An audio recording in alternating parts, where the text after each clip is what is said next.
Hi, everyone. I'm Scott Gerber, publisher of Terra Nova Books. I'm honored to welcome you to our debut live on Zoom book reading featuring Breaking the Silence, the new memoir from author Nancy King. Nancy was born in Brooklyn and made her first appearance as a sunflower when she was 6. She grew up in a city filled with diverse groups of people, free museums, low-cost theater, and a variety of arts performance that piqued her imagination and led to her lifelong interest in the arts as an actor, dancer, musician, choreographer, playwright, and director. Early experiences with abuse, both at home and school, led her to become a teacher, writer, playwright, and essayist, always focusing on issues of empowerment, helping the voiceless find their voices, and enabling people's healing through innovative and deeply resonant storytelling and story-making programs in the US and abroad. An award-winning author of 7 books of nonfiction and 5 novels, Nancy uses stories to explore ways in which to live the life one chooses to live. Her newest book, Breaking the Silence, is a memoir that recounts the power of stories to heal. Living in Santa Fe, she finds inspiration in storytelling, weaving, writing, teaching, and hiking in the mountains. She is a contributing writer for the online journal yourlifeisatrip.com. Now, please sit back and enjoy. Nancy is a dear friend of mine, and we both, as she's, have worked with people who have been abused for many years. So I feel so honored to be able to start speaking at the beginning of this event, and also so very honored that Nancy did ask me to write the foreword to this wonderful book. I wanted to say from the start, really, that from all my near 50 years of experience of working with women and children who have been abused, I feel and find that this is such a brave and moving memoir, and I'm sure you will do too, that Nancy has presented us with such a deep gift about how to survive childhood abuse and to recover. What I wanted to say about this powerful work is that, in my view, we need it to combat abuse, to help others find their voice, as Nancy has done. We need it to help open doors as a kind of beacon. I really feel it's a beacon. And Nancy shows us in the book that childhood abuse can happen in moderately affluent middle-class households as well as low-income ones, that it can remove someone's sense of worth and agency. And I think that has relevance across many cultures and countries from my own experience working in many countries and cultures, because although we must, of course, be sensitive to cultural difference and diversity, the same things are actually important everywhere. Recognizing the abuse, accepting that you are not to blame, which is often such a hard thing to do, letting go of the shame, also such a long journey. So my belief is that the many short stories in this book will help others very widely to find solace. Nancy teaches us that the hard work that is needed on the way to recovery from terrible trauma, but that recovery is possible. And I think her story stretches wider than Nancy, wider than New Mexico, wider than the UK. Telling her story will help others to tell theirs. And as Nancy says in the book, it's more than time to tell our stories, to be who we truly are. I wanted to add to the bio about Nancy that Scott contributed at the beginning, that in Nancy's innovative storytelling work, she has actually transformed the lives of hundreds of people, often abuse survivors, in many different countries. And this book will too. So thank you, Nancy, for doing something so important and so transformative. Thank you. Thank you, Jill. Well, I had a choice, actually a lot of choices about what to do tonight to do it. And I decided that I'm a storyteller and the book is a book of stories. So I'm going to tell stories, and I'm going to tell some of the stories that are in the book, but I'm not going to read them because it's very hard to read and look. And as you know, storytellers need to feel that they are making contact with the audience. So that's my choice. That's the first choice. The second choice is the book was very, very difficult to write. And at many points, I thought the world doesn't need another abuse story. And I sent some of my material to a colleague friend in England, a former student. And I said, what do you think of this mess? Should I just stop? And she said, well, actually, I'm going through a really hard time right now. And reading your stories is keeping me going. So could you please keep going? Well, okay, if that's the case, I will keep going. But the second choice was, what do I share with you tonight? And I could read a lot of the stories of early abuse, except that they'd be very hard to read for me. And then reading them, I'm plunged back into when I was 2, 3, 4, 5, which I didn't think was such a good idea. So I would like to tell you just that there was a lot of abuse, murderous violence on the part of my mother, incest with my father, and abuse, sexual and torture with my uncle. I lived with them for a year when I was 4. I was sent away from home when I was 18 months and 2 years. And that's all in the early part of the book. And it's pretty grim reading, and it was very hard going. And I survived by going into myself and telling myself stories. Of course, in my stories, I was always the heroine, saving children from floods, from fires, from giants, from ogres. And when I was with kids, and of course I couldn't tell anybody what was going on. If a teacher had asked me, I would have said, it's fine. But I could tell stories about ogres and mean mothers and terrible fathers and miserable kings and terrible queens. And I didn't realize, of course, I was telling a lot about myself in the choice I made, but those stories I could tell. And anytime I tell a story, and I'm sure it's true of someone else, part of me is always in the story. So for example, when I was part of a Cinderella project, I had to tell the story of Cinderella, and my son was in the hospital. We didn't know if he would live or die. And so when I told the story, I was emphasizing how terrible it was for Cinderella, and she didn't believe in fairy godmothers, and she was really upset. Of course, I told the whole story, but that's where the focus was. And then when I told the story again, after my son was out of the hospital and we knew he was probably going to live, well, then I focused on fairy godmothers and the ball and the wonderful time. And so who you are and how you are fits into the story without your knowing it. And so the way I wrote the memoir is I just started, well, actually, I wanted to write a novel, and my psyche, or whatever it is that controls my imagination, refused to let me write fiction, and out popped stories, and they were all stories of my life. And I finally gave up and just wrote associatively. And I sent about 300 pages to my editor. And she said, Nancy, the writing is fine. I can't make head or tail of where you are, how old you are, what you're doing. I felt like the character, I have come to depend on the kindness of strangers. And that's pretty much what happened with me. I found the beginning of my way out was in my stubbornness and my independence. When I was 8, I persuaded my mother. Can you imagine this? I'm 8 years old, and then I want to go to New York City by myself. And I persuade my mother that it's a good thing for me to do. And then she doesn't have to take me. And of course, it also means we're not in the same room, not in the same place. And in all the years I went to New York City by myself, I never had a bad experience. All the bad experiences happened in my house. And so I became comfortable with diversity, with different smells and different foods, and I welcomed them. And so as a little girl, from the very beginning, I felt comfortable with strangers.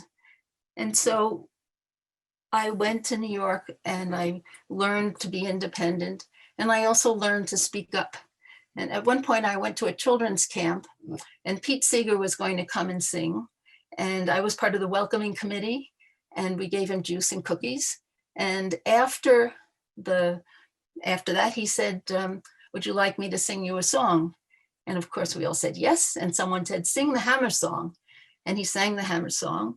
And in the chorus was the love between all of my brothers all over the world. Song was finished. And I looked at Pete and I said, Pete, what about the sisters? And he gave me a funny look and he said, you're right. And from that moment on, it became all the love between my brothers and my sisters. So that was my first sense of empowerment. And so I realized that stories have the power to heal, and being a storyteller helps connect people with one another, creates community. And I'd like to give you an example of a way that stories help to heal. I was invited to teach in Stockholm at the School for the Deaf. I had taught there before, but this time when the director met me, he was really upset.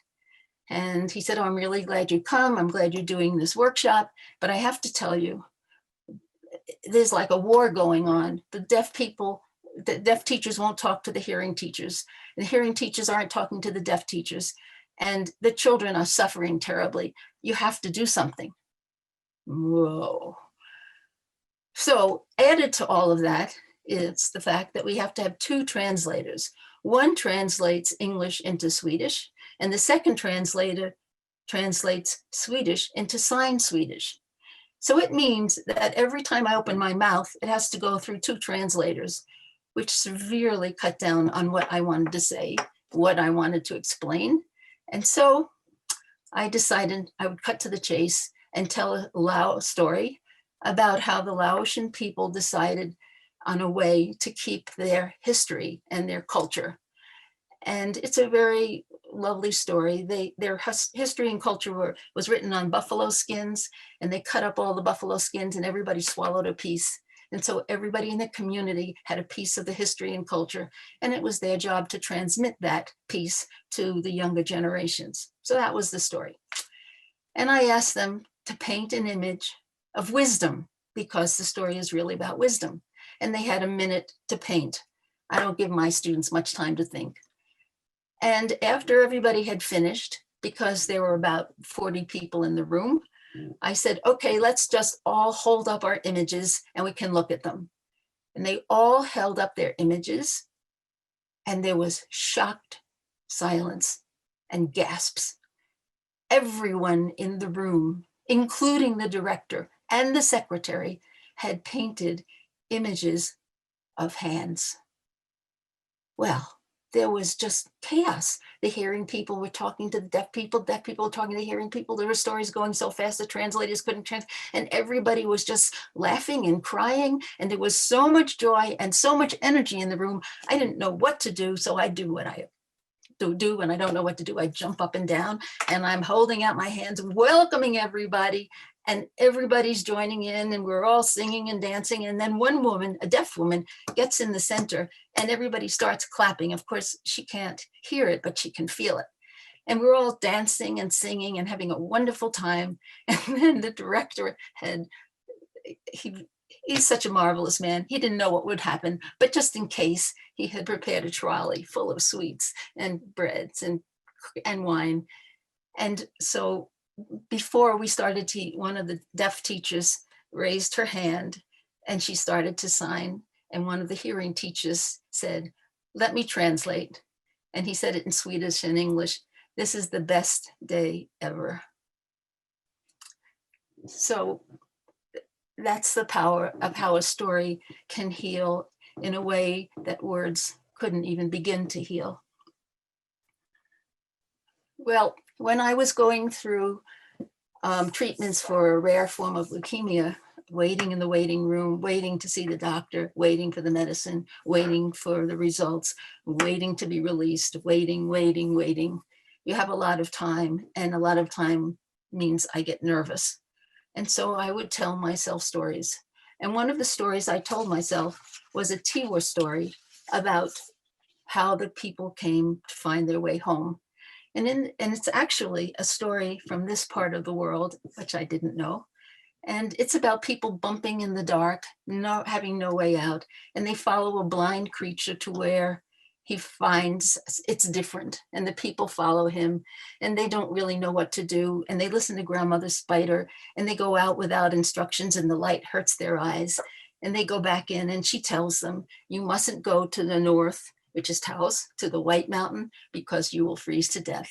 And you mustn't go to the east because that's the Red Mountain, which is Sangre de Cristo, or you will be killed and drown in blood. And you mustn't go to the east because that's the Black Mountain, Jemez, and you will die in the darkness. You must find the Green Mountain. Well, a lot of the people were warriors, so some went to the White Mountain, didn't come back. Some went to the Red Mountain, didn't come back. Some went to the Black Mountain, didn't come back. And it felt like all those stages, I mean, I did come back, but I froze and I had a lot of blood taken and bleeding and stuff. And there was a lot of darkness. And so there's only 2 people left and they don't really know where they're going. Well, I didn't know where I was going. And in the story, they're told that if they come to the land that is home, they will know it because they will see a creature like Grandmother Spider who has a hard shell and spider web and that is blind, sort of like the blind mole. So they walk and they walk and they walk and they walk, not knowing where they're going. And finally they come and they see this creature and the man says, watch out, don't touch it. And the woman says, wait, look, it's got something like Grandmother Spider on it. And look, its head popped out. It was like it was blind, like mole. And they realized they had come to the land that was home. And I realized when I came to Santa Fe that I had come to the land that was home. My spirit just flew free. And I didn't realize my spirit had been kind of like this for 37 years where I used to live. But it was just wonderful. And maybe it was because I had changed and the people back where I'd lived for 37 years hadn't really noticed the change. But when I came to Santa Fe, I was who I was at that time, 65. And I'd like to recount a story that's quite symbolic of my time in Santa Fe. It's not that I haven't had my troubles, bouts of leukemia, nose smashed and all that stuff. But after one bout of treatment, I decided I had to climb a local mountain called Atalaya because I was just afraid I was never going to move again. And Atalaya has some pretty steep places. So I get my gear and I'm going and I'm walking, my head down. Don't think about the steep part. Don't think about the steep part. Don't think about the steep part. And I literally bump into 2 women, a woman, a man, a mother and her child, teenager. And they had looked at me, they were watching. They could not believe with this big wide open space, I was actually going to bump into them, but I did. Pow. And they were laughing. And I told them my story. And I said, if I can just get to the point where the less steep and the steep trails meet, it'll be okay, which was a big lie. It would not have been okay. But Madison, the teenager, was really interested in my story. She later went into biochemistry and biomedical engineering. And she had me so busy telling stories, before I knew it, I was at that junction. And she said, well, you can't stop now. And I said, well, you guys are really much stronger than I am. You're just gonna go ahead. And they said, no, we'll. And Madison and her mother, Ann, kept asking me stories. And even though it was steep and I was out of breath and I was pretty slow, I got to the top and I was so excited and they were hugging me and laughing. And there were 4 or 5 other people at the top and they told everybody the story and everybody is hugging me and congratulating me and welcoming me. And so I called them my mountain angels. And that was pretty typical of some of my experiences in Santa Fe. One experience was, it saved my life. At one point, I decided I wasn't going to have treatment because I was very upset about how family members were treating me, and I had decided that was it. I was ready to check out. Well, what was so amazing is I had friends who didn't know each other, and every day for 7 or 8 days, somebody would come, flowers, food, tea, soup. And it was like they had a schedule, except they didn't know each other.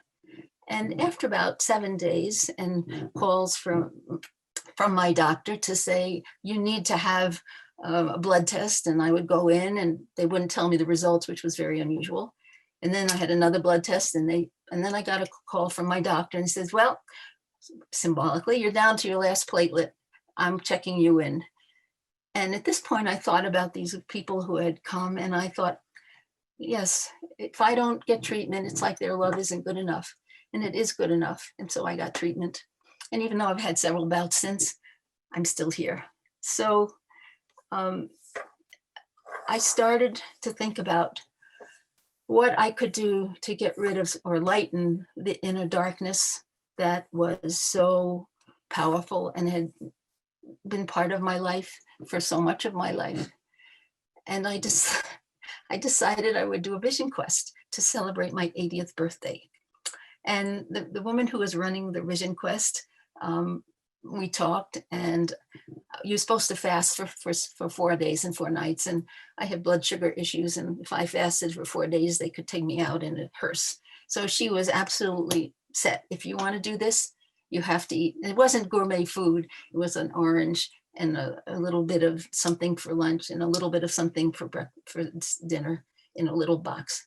And we had 2 days of preparation. And then we were out by ourselves in the wilderness. No phones, no books, no music, nothing but a sleeping bag and a tarp and water. And for me, my little cooler, which was my buddy. And every morning I'd go up and get my cooler, bring it down. And every evening I'd take my cooler up and put a stone. And that's how they knew that I was okay. So immediately, 5 o'clock in the morning, we go down to our places and I fall asleep. And I don't have a watch. I have no idea how I slept. But it was like a voice woke me up and said, okay, woman, time to get going. And even though I can't tell you specifically what I did during those 4 days and nights, I can tell you that from someplace deep inside me that I had no connection to, had no idea what was happening, a voice would tell me what to do. For example, stamp on some branches. And I would do it. And memories would come flowing out. And it was overwhelming. And I was very fortunate because we had a prescribed area. We had ribbon and we had prayer ties filled with corn for women and tobacco for men. And so part of my prescribed area, there was a river. And this voice would say, when I was just getting overwhelmed, the voice would say, go down to the river and send it down the river. And I would stand there watching the river flow. And then the voice would say, okay, time to get started again. And what happened was, it was like a curtain or a wall or a barrier or something that had separated me from myself for 80 years, or the better part of 80 years, lifted. And I was like, whoa, what do I do with all of this? And it was relentless in a good way, I guess, for 4 days and 4 nights. And for me, the forest has always been a place for me of comfort and care. I even took a walk once with a mountain lion, and the mountain lion walked by beside me in the bushes. And when I turned to go around the lake, it went up the mountain and went without eating me up. So being in the forest was a place of comfort. But then I had to go and face the 6 other participants in the retreat. And I, being the oldest and perhaps the most scared, waited until everybody had told their stories. And there was nobody else left but me. And I was really scared. And at the same time, I was tired of pretending. And so I told them part of the worst part of my life and some of the ways that I had behaved in shaming myself and making bad decisions, which I knew were bad at the time. And I just decided, I'm 80 years old. What are they going to do to me? I mean, if I have to check out, it's okay. but they listened with rapt attention. Some of them were crying, some of them were but they were listening without judgment, without caring, with so much caring, and with a depth and intensity of attention that I had never known.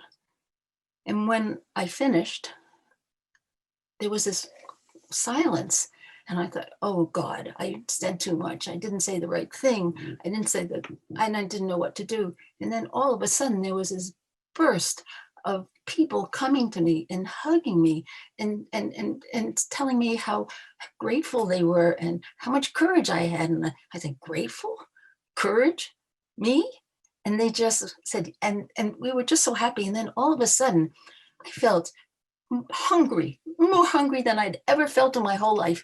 And I just yelled out, we have to go downstairs. I'm hungry. And they all laughed and said, that's great, because it's snack time. So that opened up a possibility for me that I didn't know existed. I didn't know I could tell the truth in all its gory details and not be considered a liar, or as my, I grew up, people denied my stories. They lied to me. They blamed me. This was the first time I'd really told it unadorned, and people were just so willing to be there and to listen. And so something in me broke open. Something in me shifted. I like to think that I was always a kind and loving, caring person most of the time, but it was as if there was a shell around my heart. And during that vision quest, and when we were at the retreat center and they listened to me, it was something like opened up. And I felt spacious inside. Well, it didn't stay that way forever, of course. And I had a lot of work to do, and I am grateful for body healers and therapists. But I never could go, once you know something, you can't not know something. And I could never go back, even sometimes if I wanted to that hard shell. I always had this, I'm all right, Jack, I can manage persona. And of course, leukemia did a good job in cracking that a bit. But after the time in the vision quest, there was a softness that I was grateful for and never left me. And I'd like to end my part of this, because I'd like to have questions. I'd like to tell you, the book is a book of stories because I'm a storyteller. And how to end a book, how to end a memoir is a really big problem. When I wrote my novels, the endings sort of evolved and I could find them, but I didn't know how to end. I didn't want to be sappy and say, and now everything is fine and it's happily ever after, because of course that's not true. I've had some flashbacks and I've had some episodes since. Fortunately, people have been around to help me, but I just couldn't figure out how to end the book. And fortunately, I have good friends who are willing to tell me the truth. For example, I was writing a book called Dancing with Wonder, and I got to page 90, and I could not get to page 91 to save my soul. And so one of my friends, who never hesitates to tell me the truth, said, well, it's really simple. You were a professor, you wrote sort of like a professor, throw the 90 pages out and start off as a storyteller. And I did what she said. I threw the 90 pages out, started as a storyteller, and the book just flowed. And so I asked my friends, how do you think I should end this book? And everybody said, tell the story about what happened to you in Peru. And I'm not going to read it. I'm just going to tell it. So if you do read the book, and I hope you do, and it's a little different from the telling to the reading, well, that's just the way stories are. Anyway, I was on a trip to Peru hiking, and I was a solo person. And so very often I was solo. And I found myself in this little village walking by myself, in truth, feeling a little sorry for myself. And all of a sudden, out of the corner of my eye, I see a little girl and she runs to me. And so I scoot down and she just swooshes her body into mine like a port in a storm. And I have no idea what to do. And I ask her in Spanish, what's your name and how old are you and how are you and all that He doesn't say a word. And my thighs are burning. And the little girl just stays there, just hugging me, snuggling, cuddling me. And I just didn't know what to do. So I did nothing. I just stayed there. And after a little while, a woman comes out of the door and she comes over to where we are. And I ask her in Spanish. She's just smiling, beaming. And I ask her, are you the girl's mother? Yes. How old is she? 2.5. What's her name? Numha. And the little girl is still hugging me, snuggling me, cuddling me. And the woman is watching. And finally, she says in Spanish to the little girl, Numha, we have to go. Numha doesn't move. So the woman kind of gently comes and puts her hand on the little girl's hand and says, Numha, love, we have to go. So the little girl gives me an enormous hug, gets up and walks away with her mother. Well, when my thighs are ready to cooperate, I stand up and I'm just stunned. It's almost like I can't believe that just happened. But fortunately, one of our guides had been behind me and he watched the whole thing. And I came up to him and I said, boy, that little girl is magic. And he said, no, he said, I think the magic is in you. So I hope that this book provides a bit of magic for all of you. Thank you. And I think now we're ready for the Q&A. Thank you so much, Nancy. That was great. So if anyone has a question, let's try not to talk over each other. Just press the space bar on your keyboard down. That will unmute you. And please say what you'd like.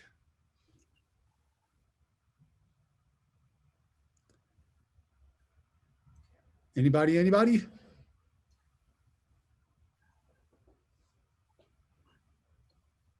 Hi. Can you hear me? Yes, I can.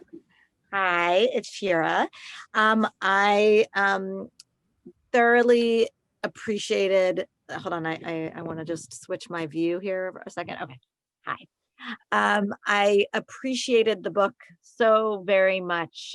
Just the writing and the vividness of the stories. I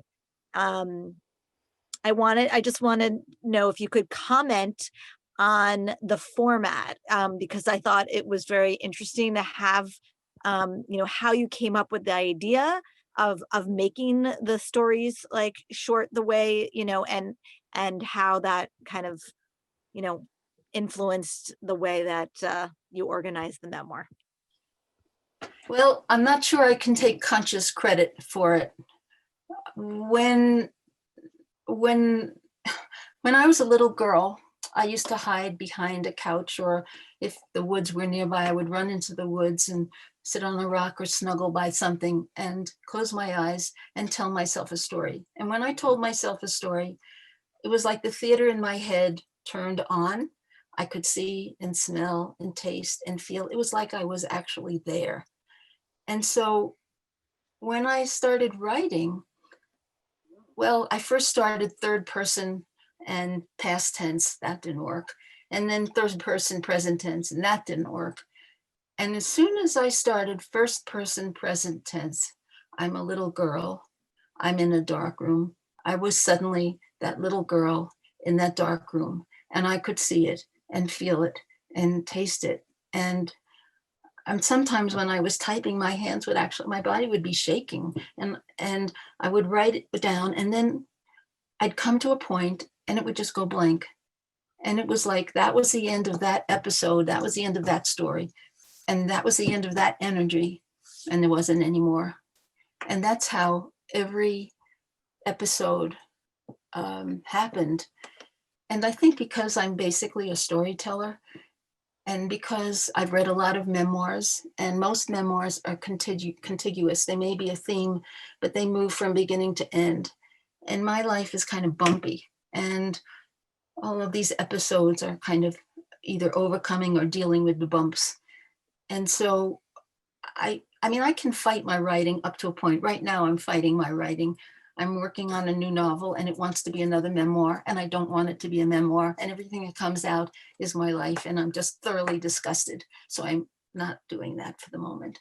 But once I realized that this was going to be the way it was, that my psyche wasn't ready to do a whoa, it wanted to do, and I can only fight so long, and then I give in and I say, okay. And so that's how the format began. But as I said, my editor told me it had to be chronological. And then once it was chronological, I could see where there were some things that needed to be in there. And although all of the stories are certainly not about abuse, all of them in one way or another are about healing or about my way of making my way in the world. For example, there's a little story vignette about fishing.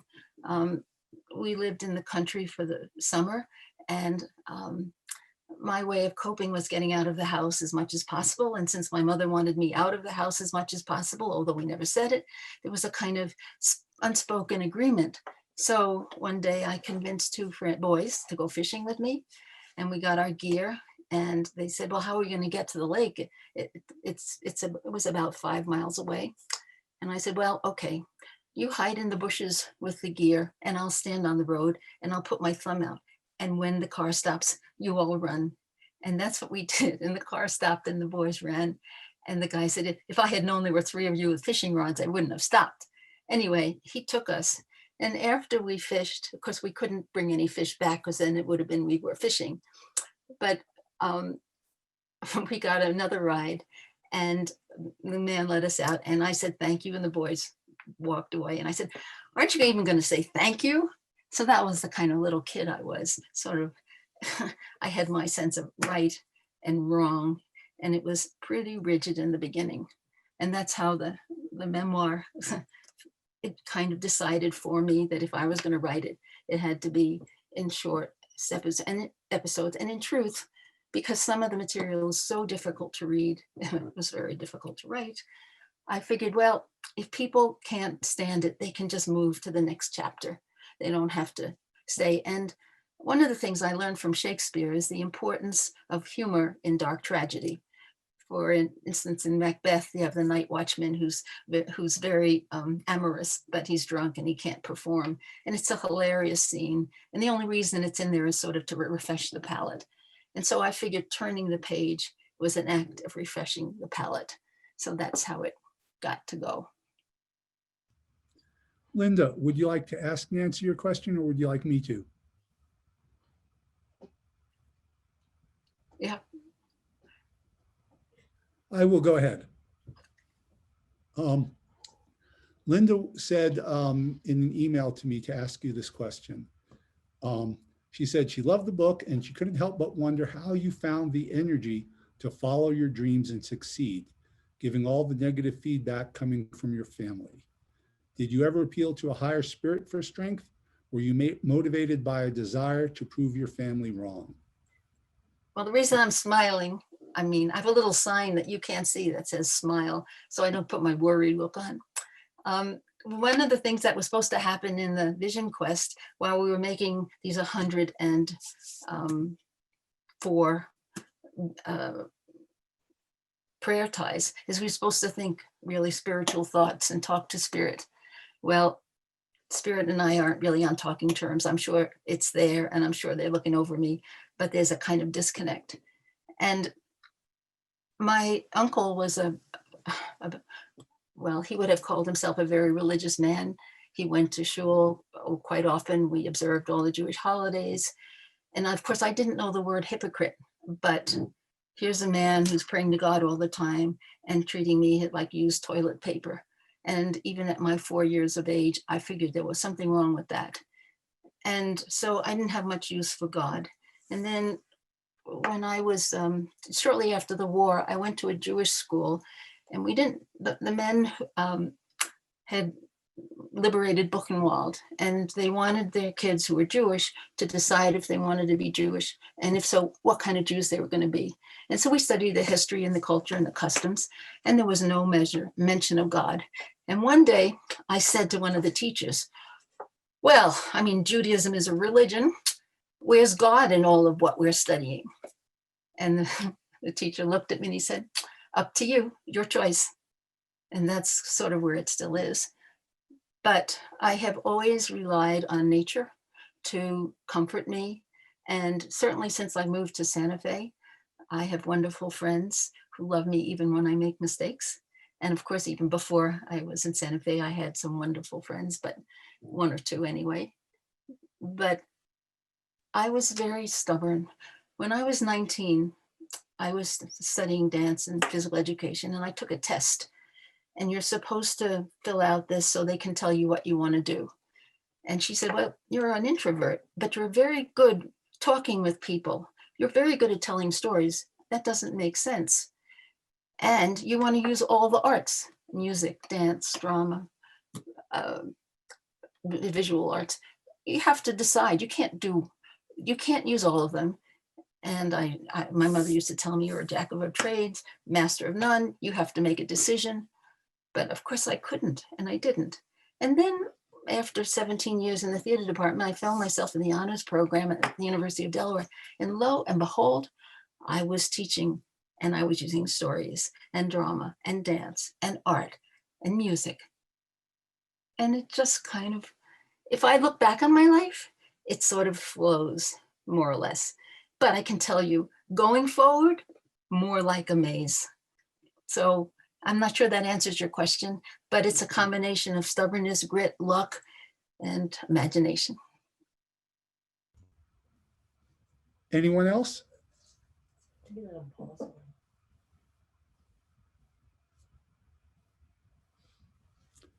Last call. I have a question for Nancy.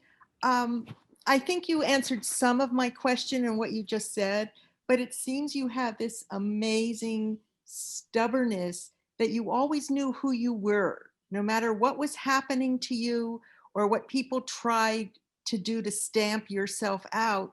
You always found that you had a voice and you would stay with that.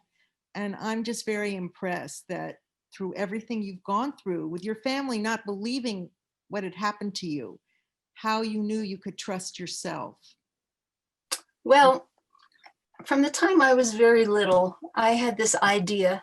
I don't know how I got it or where I got it, but I had this idea that somewhere in the world, there were a huge set of scales. And if you put harm into the world, then evil would get up. And if you put good into the world, then good would get up. And it was my job to put good into the world. I don't know how I decided that, but that's the way I felt. And so my stubbornness started out as a way of reacting to situations where I couldn't help myself, but I could act on principles. For example, when I was in my first semester of college, there were 8 of us in this attic room, double decker beds. And one day I was lying on the top bunk, and the house mother came in with 2 prospective students. And she said, this is a really nice room, but unfortunately there are 2 niggers and 2 kikes living here. And she went on to describe something else, and then she left.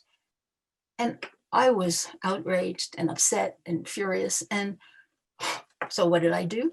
I ran to the dean, and I was so upset he let me in. And I said, the most terrible thing has happened. I mean, you have to do something. And I just told him what the house mother said, and she had to be fired immediately. And this was a disgrace, and it was terrible. I mean, you could get the message. I was not exactly calm and clear. And he kind of looked at me, and he patted my head, and he said, that must have been your imagination. She wouldn't say something like that. Oh my God. And for a moment, just like my mother would slap me, and I would cry, and she would say, why are you crying? And I would say, because you slapped me. And she'd say, no, I didn't. And I'd go to the bathroom, and there was this huge red welt. And I would say to myself, well, if she didn't slap me, what's this welt doing here? And I grew up with that. So when the dean said, it's your imagination, for a moment, I froze. And then I thought to myself, I am not in the habit of running to the dean and complaining about the house mother. It must have happened. And so that night, when we were all getting ready for bed, I told them what had happened. And I said, I can't stay here. I have to leave. And I asked if anybody would like to come with me, and maybe we could find a room and share it. And one of the Black girls said, I'll come with you. And so we found a room, and the dean called my mother and said, you know, your daughter is rooming with a black girl. He said, actually, a colored girl. And my mother, who wasn't really much interested, said, well, she's been rooming with 2 colored girls. What difference does it make? And so that was the way it ended. But that's an example of how my sense, which I must admit in the beginning was rather rigid, not rather, very rigid. It was good or it was bad. I didn't really develop nuance or grays. In fact, if I had an idea, I was going to tell it to you. And early on, I've always been grateful to my students because they have spoken to me, telling me things that I needed to hear. So one day, one of my students said, Nancy, could we go out for lunch? And I said, sure. And she was kind of getting nervous. And I said, okay, what is it you want to tell me? And she said, well, don't be mad. But, you know, you have really good suggestions and we're always very happy to hear them. But you can't decide for us whether we should follow them or not. You have to give us some space. So could you just suggest without putting a kind of do it or else at the end of it? And I was really shocked. I didn't know I did that. Well, I did. And so I got in the habit of saying, may I make a suggestion? Just to remind myself that I didn't know everything and I couldn't be the one to know for sure what somebody should do. But grays and nuance did eventually come in, thank goodness.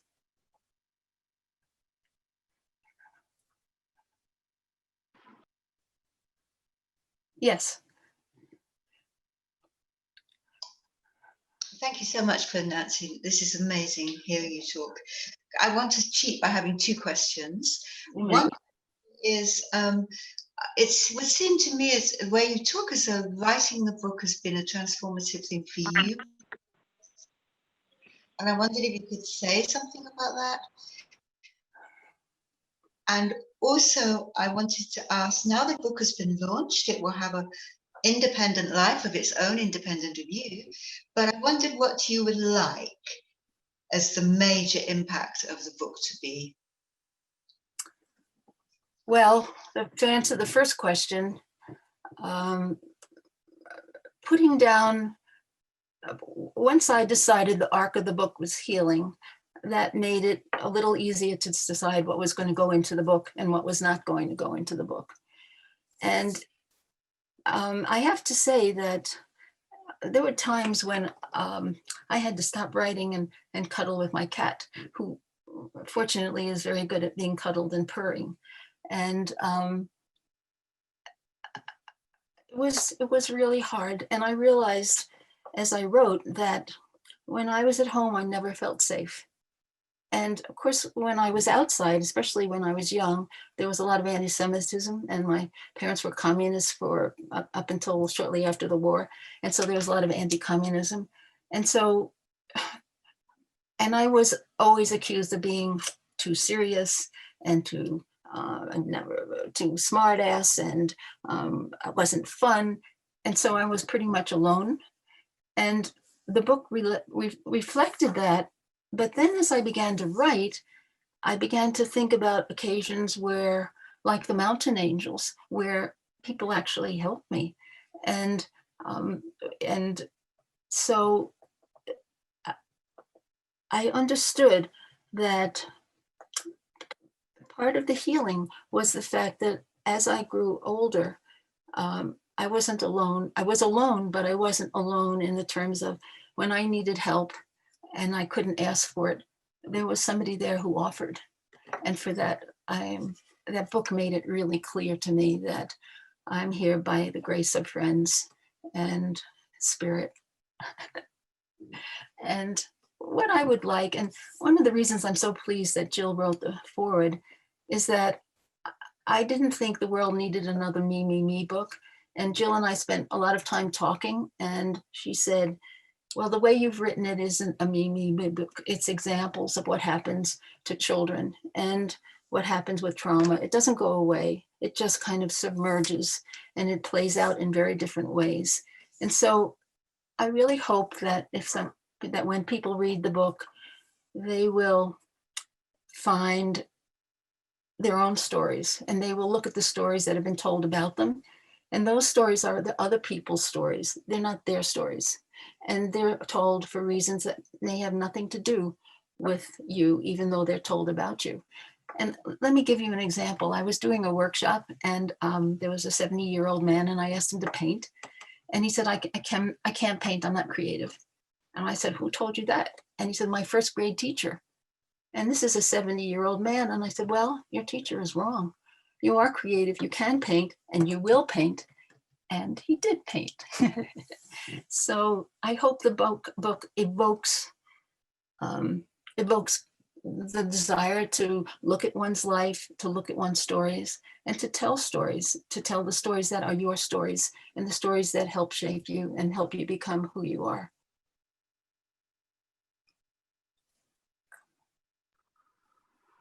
Nancy? Yeah.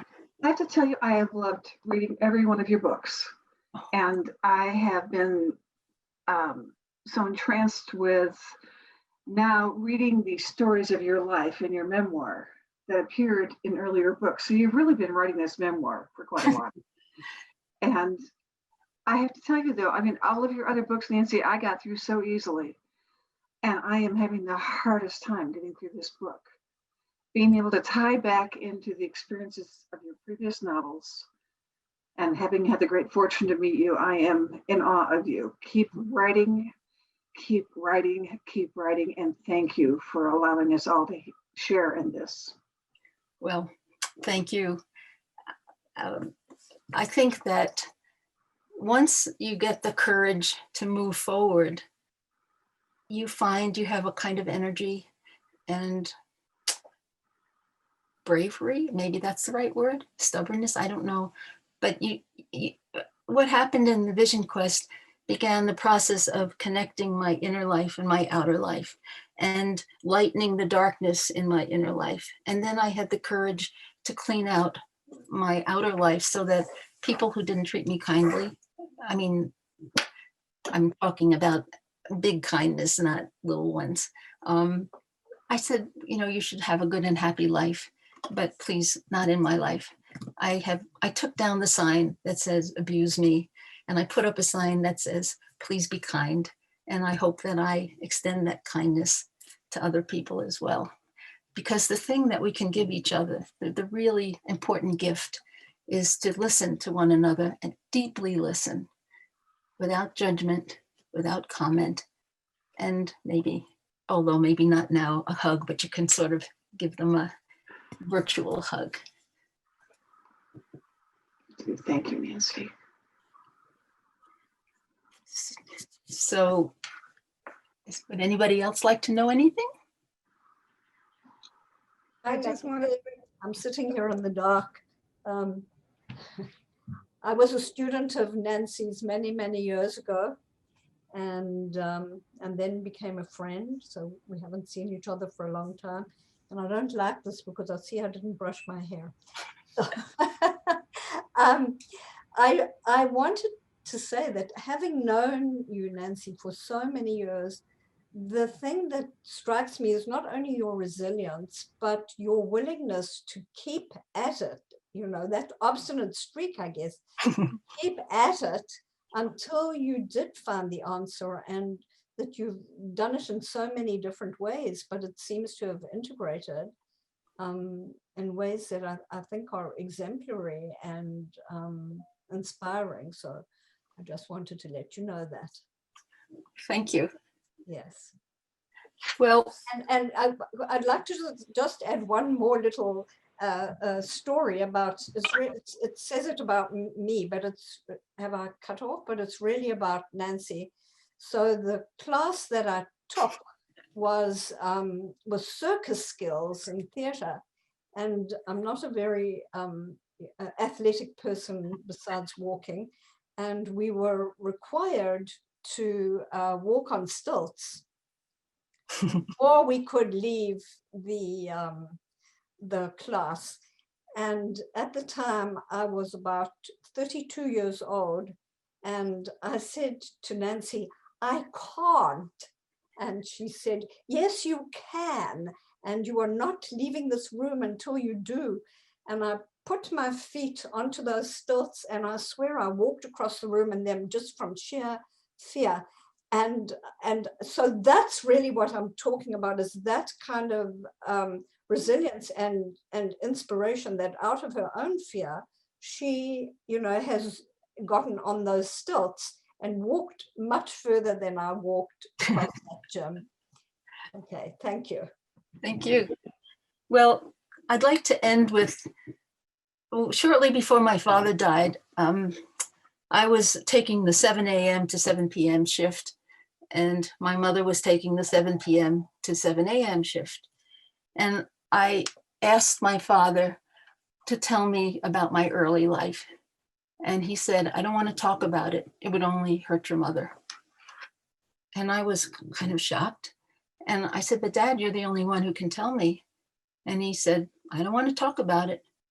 It would only hurt your mother. So from the beginning until the very end of his life, he died a few days later, he was always protecting my mother. And he took my stories with him. And so in remembering and reconnecting with the help of a lot of people, friends, therapists, nature, I can say in front of you that I feel like I'm a whole person. And it doesn't mean that I'm perfect or that things won't be difficult, but stories matter. The stories we tell ourselves matter. The stories told about us matter because they help to shape who we are. But those stories aren't who we are. We are the stories we tell. We are the stories we choose to tell. And so I'd like to end with, what are your stories?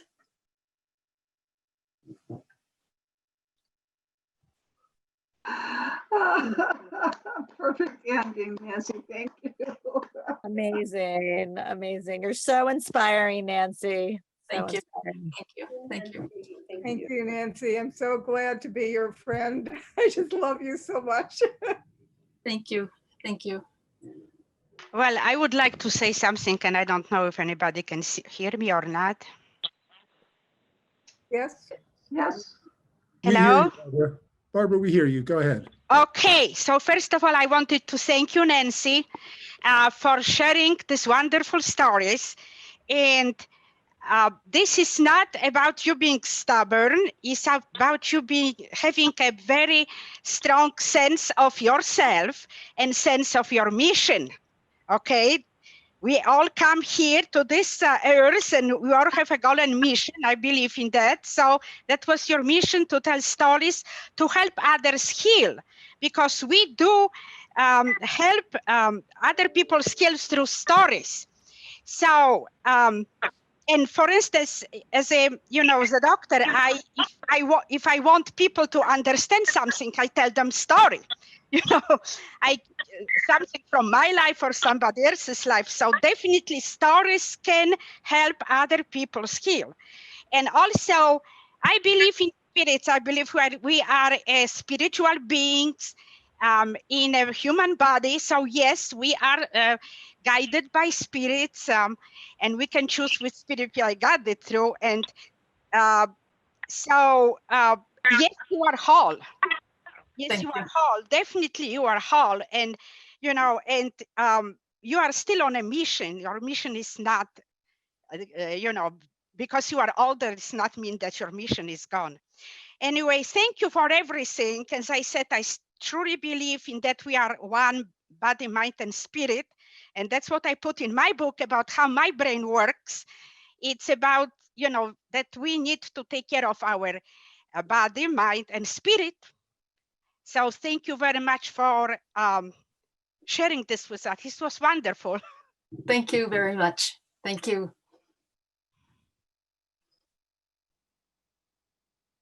Well, okay.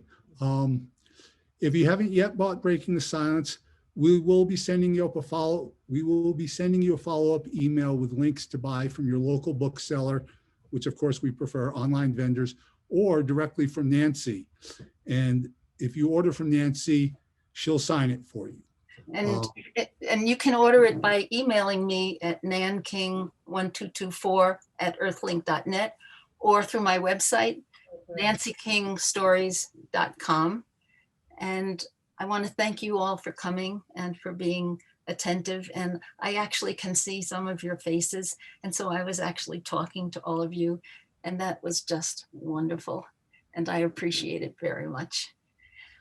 The links Nancy mentioned are in the chat. Thanks, everyone. Be safe and be well. Be safe and be well. Thank you. Thank you.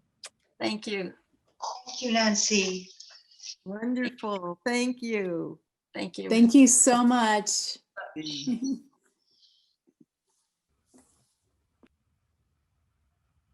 Nancy, thank you so much. It was wonderful. Oh, thank you, Cheryl. I appreciate it.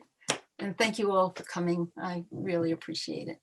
This is your sister, Nancy. Congratulations.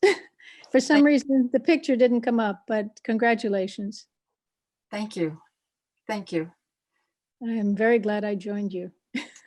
Thank you. You're most welcome.